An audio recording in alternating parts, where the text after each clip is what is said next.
Welcome to SV Union High School and Junior College. Welcome students. Standard 6th History Chapter number 7 India during the Mauryan period Part 2. Today we are going to learn about the remaining part of this lesson, that is chapter number 7 India during the Mauryan period Part 2. As you all know that Ashoka became the emperor of Magadha. He launched a campaign against the state of Kalinga and conquered it. But after the war, Ashoka was deeply moved by the bloodshed of the Kalinga war. He decided never to wage a war again. Here, wage means not to carry on or launch a campaign, not to launch a campaign again. He came to believe that truth, non-violence, compassion, and forgiveness were the important values. Ashoka wanted to spread these teachings among the common people, and therefore he had pillar edicts and stone inscriptions engraved throughout his kingdom. These writings are in the Brahmi script. Brahmi script was a language which was used in the ancient India. In these inscriptions, he means Ashoka is referred to as Devanamapiyo Piyadasi, that means beloved of the gods and he who looks on with affection, is the meaning of Devanamapiyo Piyadasi. Your inscription means, children, the written matter. So you can see that on his pillars and pillar edicts and stone inscription, it is being written as Devanamapiyo Piyadasi.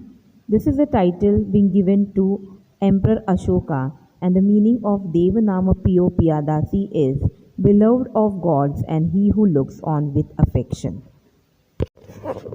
Another inscription states that 8 years after he ascended the throne, he made the conquest of Kalinga and had a change of heart on seeing the devastation it caused.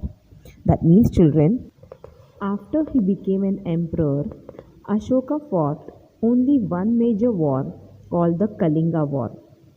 According to him, several lakhs died and 1,50,000 were taken as prisoners. Ashoka was deeply moved by the massacre in this war. It made a deep impact on his heart. He felt sorry for the people, and that is why from that time onwards he embraced Buddhism. That means he started following Buddhism. An inscription of Emperor Ashoka at Delhi Topada shows that he had put strict restriction on the hunting of bats, monkeys, rhinoceroses, and on setting fire to forest. Here, children, you can see in this picture the pillar edict of Emperor Ashoka at Delhi. Now we are going to see Emperor Ashoka's work for the spread of religion, that is Buddhism. Ashoka had embraced Buddhism. He had convened the Third Religious Council on Buddhism at Patliputra. Ashoka sent his own son Mahendra and daughter Sanghamitra to Sri Lanka for the spread of Buddhism. He also sent Bauddha bhikkhus to West Asia and Central Asia for spreading Buddhism. He also built many stupas and viharas. He spread Buddhism through the pillar edicts and inscription. Here in this picture you can see the spread of Buddhism by Emperor Ashoka. So you can see the various places such as China, Korea, Burma, Sri Lanka, then Sumatra Island, Japan. Yes, these are the various places where Ashoka spread Buddhism by sending Bauddha bhikkhus to West Asia and Central Asia. Public welfare activities. Emperor Ashoka laid stress on the creation of facilities for the welfare of the people. For example, he made provisions for free medicines and medical treatment for people as well as for animals. He built many roads and planted trees for shade on both sides of the road. He dug wells and built dharmashalas. So he literally worked a lot for the people, for the benefit of the people, and for the welfare of the people. The fourth one is the administration during the Mauryan period. How was the administration conducted with the huge empire? Patliputra was the capital of the Mauryan Empire. For the sake of administrative convenience, the empire was divided into 4 regions, each with its own capital.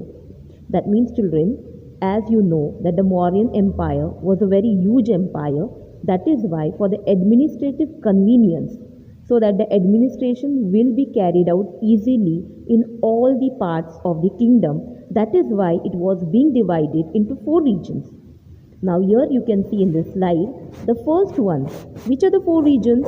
The first one, as you know, that it was the Mauryan Empire was spread in all the 4 directions, that is eastern, western, southern and northern.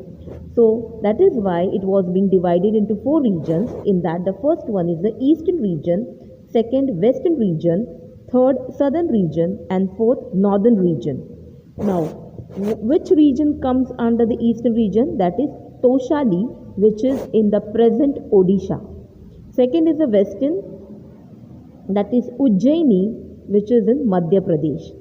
Third is southern region, that is Suvarnanagari, that is Kanakgiri in Karnataka. And fourth is the Takshashila, which is now presently in Pakistan. There was a council of ministers which advised the king in matters of administration. There were many officers working at different levels. There was an efficient intelligence service which kept an eye on the administration and on the movement of enemies. So children, they had council of minister, a group of ministers which would advise the king and which would look after different subjects, which would take care of the different subjects or the different committees. And there were many officers which were working at the different levels, and there was also an efficient intelligence service which used to have an eye on the movements of the enemies, and they would be like secret agents and they would be telling them what the other particular king or the other particular empire is doing, whether they will be attacking them or not, so that for that they will be ready in advance. So in such situations, an efficient intelligence service was very much useful to that empire. See, the life of the people during the Mauryan period. During the Mauryan period, agricultural production had great importance. As you all know that agriculture is the backbone of Indian economy, agriculture was also the main occupation during the Mauryan period. Trade and other occupations also prospered well during the Mauryan period. There were many other occupations like carving and engraving on ivory. You can see here in this picture the beautiful carving made on the ivory. Now what is ivory, children? Ivory means it is the tusk of an elephant.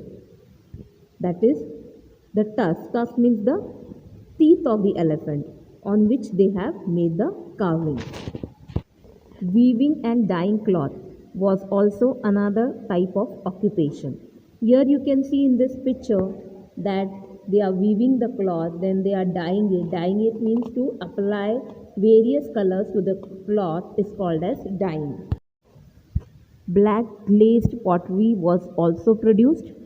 Shipbuilding was carried out on a large scale. In metalwork, the technology of making articles of other metals as well as those of iron had developed. Different festivals and functions were celebrated in villages and towns during the Mauryan period. Dance and music concerts were a part of entertainment. Wrestling bouts and chariot races were popular. As you can see in this picture, the chariot race. Board games and chess were also popular during the Mauryan period. Chess was called as Ashtapad. Do you know the official seal of the Government of India is based on the capital or pillar head of the Ashoka pillar at Sarnath. The Ashoka pillar has 4 lions. On a horizontal strip below each lion there is a wheel or chakra. We can view only one of these chakras at a time. There is a horse on one side and a bull on the other side of the chakra. Similarly, on the side that is not in view on the seal, there is an elephant and a lion on either side of the chakra. Now the last point which is left, that is art and literature. During the period of Emperor Ashoka, the art of rock cut sculpture was promoted. The pillars erected by Ashoka are excellent specimens of Indian sculpture. What is the meaning of sculpture? Sculpture means carving on rock or any other metal. That is called as sculpture. Now, during that time, they would make a fort or a temple or a building, whatsoever it is. They would make it, they would start carving it from the top to the bottom. But now when we make a building in the modern times, we are making the building from the bottom to the top. First we make a foundation and then on that foundation we build a building. But during their time, when they used to do the sculpture or the carving, they would do it from the top to the bottom.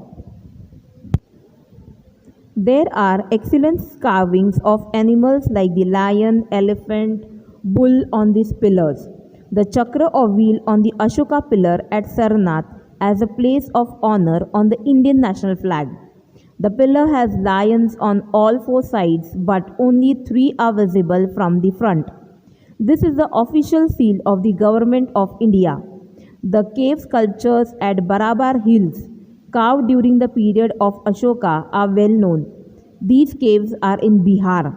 They are the oldest cave sculptures in India. After the death of Emperor Ashoka, the Mauryan Empire began to decline. After the Mauryas, many new states and some empires also emerged in India. The Maurya Empire was the largest empire in ancient India. In the next chapter, we shall discuss the political and cultural happenings in the post-Mauryan period. Students, now we will stop here. I hope so that you all have understood this lesson, that is chapter number 7, India during the Mauryan period. Thanks for watching my video. We'll meet in the next video. Till that time, keep watching my video. Thanks a lot. Thank you.